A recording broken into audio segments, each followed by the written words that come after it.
이 장은 저자가 핀란드를 방문했던 때를 떠올리며 핀란드의 국가적 위기와 변화를 앞서 제시한 위기 극복의 핵심 요인 12가지에 초점을 맞춰 서술합니다. 핀란드는 북유럽에 위치한 노르딕 국가로 우리나라 면적의 3배지만 인구 수는 약 10분의 1 정도로 유럽에서도 인구 밀도가 낮은 편에 속한 국가입니다. 서쪽으로는 스웨덴, 동쪽으로는 러시아와 국경을 맞대고 있는데요. 안타깝게도 이념을 달리하는 강국을 양쪽에 이웃하는 완충제 역할을 하는 지정학적 상황으로 역사적으로도 평탄치 못했던 곳입니다. 중국과 일본을 이웃한 대한민국의 면면과도 닮아 있는데요. 오랫동안 스웨덴이 지배하고 있었다가 지배권이 러시아로 넘어가면서 러시아의 자치령으로 있었습니다. 1차 세계대전이 끝나갈 무렵 러시아 혁명으로 소비에트 정권이 들어선 1917년에 핀란드는 이 틈을 타 독립을 선언한 국가입니다.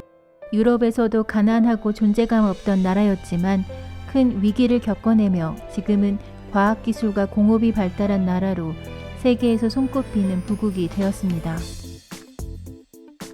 1930년대까지 핀란드의 산업은 거의 농업과 임업으로 이웃 나라들보다 상대적으로 가난했으며 이념적으로 반대편에 있던 거대 공산주의 독재 국가인 소련이 언제 위협해 올지 몰라 불안해했습니다.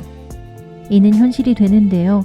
히틀러가 독일 영토를 동쪽, 즉 소련 쪽으로 확대하려는 야망을 품고는 오스트리아에 이어 체코슬로바키아까지 점령해오자 스탈린은 독일군 침공을 대비해서 소련 국경을 서쪽으로 최대한 밀어내 안전을 확보한다는 명목을 핑계로 핀란드의 육지와 해상의 요충지를 비롯한 영토 상당수를 내놓으라고 압박해왔습니다.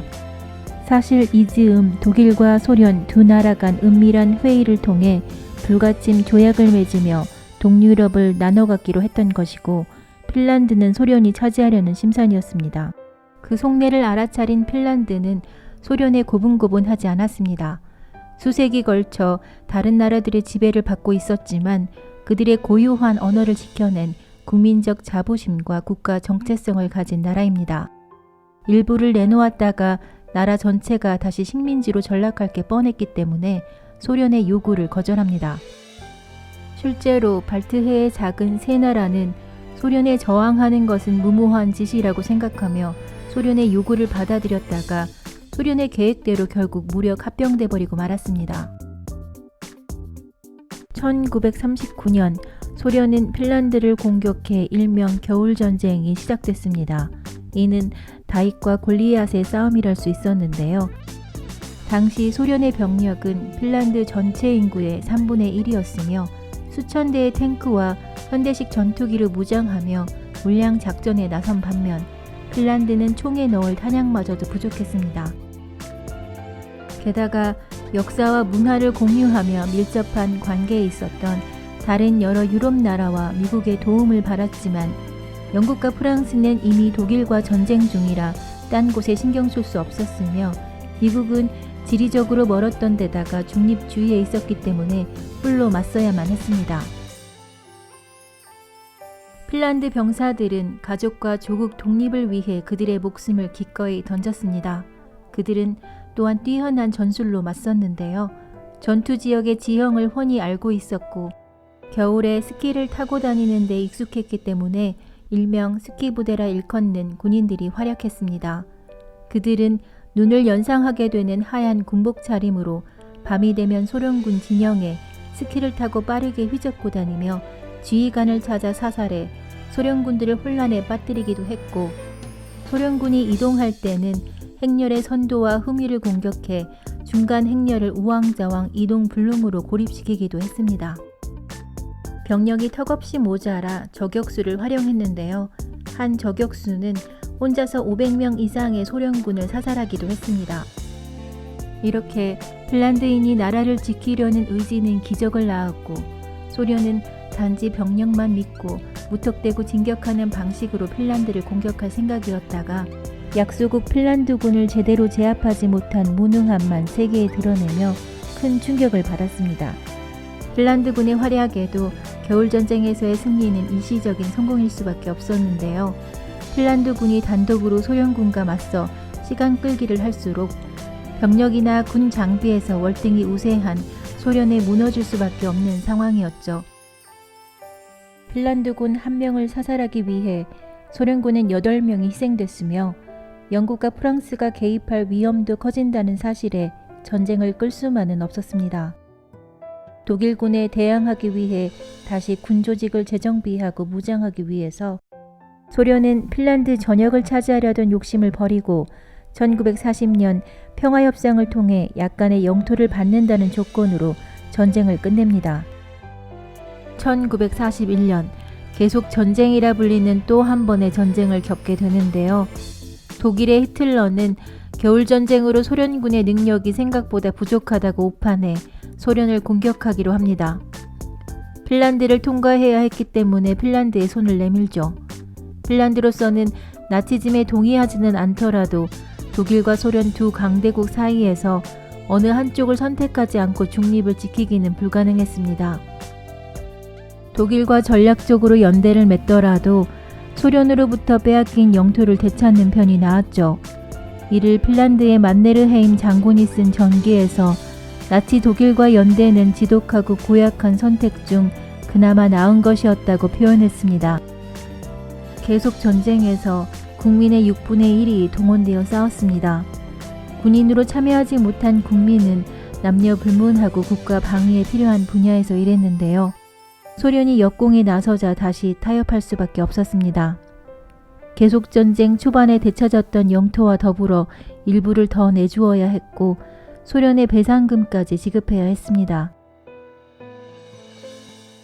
냉전 시대 소련과 국경을 맞대고 있던 유럽의 약소국 핀란드는 영토를 뺏기며 굴욕적으로 평화협상을 맺고 독립국가로 살아남았지만 기반시설도 크게 파괴되었고 많은 국민이 가족을 잃은 아픔과 장애를 짊어져 정서적 금전적 지원도 필요했습니다. 역설적으로 이는 경제적 자극이 됐는데요. 중공업과 수출 지향적인 산업을 발전시키는 계기가 되었기 때문입니다. 다이아몬드 교수는 핀란드야말로 한자어로 위험과 기회가 결합된 위기의 적절한 예라고 말합니다. 소련군의 침략으로 많은 희생을 치른 핀란드는 스스로 재평가해서 가혹할 정도로 냉정했습니다. 자신들은 이념이 다른 소련과 긴 국경을 맞대고 있으며 소련에 비해 작고 약한 국가이고 위기 상황에서 동맹국들로부터 실질적인 지원을 기대할 수 없었으며 얼마 동안 저항하며 침략을 늦출 수는 있었지만 영원히 저항할 수는 없었다라는 현실을 인정했습니다. 그래서 자국의 힘으로 조국을 지키기 위해 핀란드는 실존에 맞는 새로운 정책을 고안하는데요. 이 정책을 35년간 다듬고 시행했다고 합니다. 바로 유럽의 약소국인 자신들이 독립국가로 존재하기 위해서 소련과 우호적 관계를 유지하기로 한 것입니다. 정치적으로는 소련의 신뢰를 유지하고자 자유민주주의를 고수하면서도 언론의 자유를 희생하며 소련의 심기를 건드릴 만한 기사는 기사화하지 않는 자체 검열을 하고 또한 대통령 및 정부 내각도 소련에서 받아들일 만한 인사들로 채웠습니다. 하지만 일각에서는 전체주의의 초강대국의 눈치를 보느라 체면을 버린 민주주의라며 핀란드화라고 비꼬기도 했는데요. 하지만 저자는 핀란드라는 나라 전체가 사라질 수도 있고 공산화될 수도 있는 최악을 막기 위해 차악으로 사회주의 방식으로 민주주의를 지켜낸 것이 아니겠냐고 합니다. 외줄타기 외교로 핀란드는 옛 소련으로부터 독립을 유지하며 경제 성장을 추진해 오늘날 부국이 되었습니다. 그리고 이러한 위기를 통해 핀란드가 어떤 선택을 통해 극복하고 변화했는지 앞서 제시한 위기 극복의 핵심 요인과 결부에 정리해줍니다. 위기 해결을 위해 핀란드가 보여준 7가지 요인은 책임의 수용과 정직하고 현실적인 자기평가가 탁월한 모범국이었습니다. 핀란드는 선택적 변화와 울타리 세우기라는 이 책의 핵심 주제를 명확히 설명해주는 사례입니다. 정치적으로 독립국가이며 자유민주주의 국가는 유지하면서 소련을 무시하며 상대하지 않으려던 과거의 오랜 정책을 뒤집고 소련과 우호적 관계를 맺는 새로운 정책을 채택한 선택적 변화였습니다. 핀란드가 특별한 국가라는 믿음을 주는 아름답고 특별한 고유 언어와 겨울전쟁에서 보여준 군사적 성취에 대한 자부심 등은 국가 정체성을 형성해 주었습니다. 핀란드는 전쟁 전에 소련을 무시한 정책의 실패를 인정하고 경제와 정치의 독립을 어느 정도까지 유지할 수 있는 대가로 소련에 무엇을 주어야 하는지 알아내기 위해 중단 없이 오랜 실험 시간을 보냈습니다. 또한 정치적 독립을 유지하기 위해 소련에 신뢰를 주고자 민주주의의 일부를 희생하는 유연성을 보여줬습니다. 대신 어떤 강대국에도 예속되지 않겠다는 독립에 대한 굳은 신념에 국가의 핵심 가치 요인을 가지고 있습니다. 또한 국민적 합의가 이루어졌기 때문에 소련과 우호적으로 지내는 것이 가능했습니다. 그러나 핀란드에 없었기 때문에 다른 방식으로 보완한 것도 있었는데요. 핀란드는 겨울전쟁 동안 동맹의 지원을 간절히 바랐지만 충분한 지원을 제공받지 못했죠.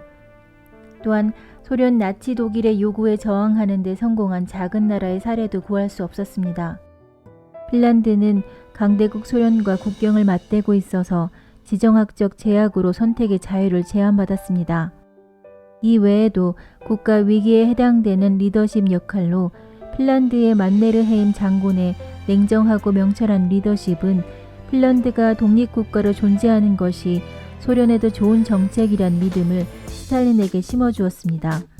또 1918년 내전 이후의 신속한 화해는 국가 자부심을 만들어낸 요인이기도 할 것입니다. 다음 장에서는 핀란드처럼 갑작스러운 외부 충격으로 위기를 맞은 국가의 사례로 일본을 소개합니다.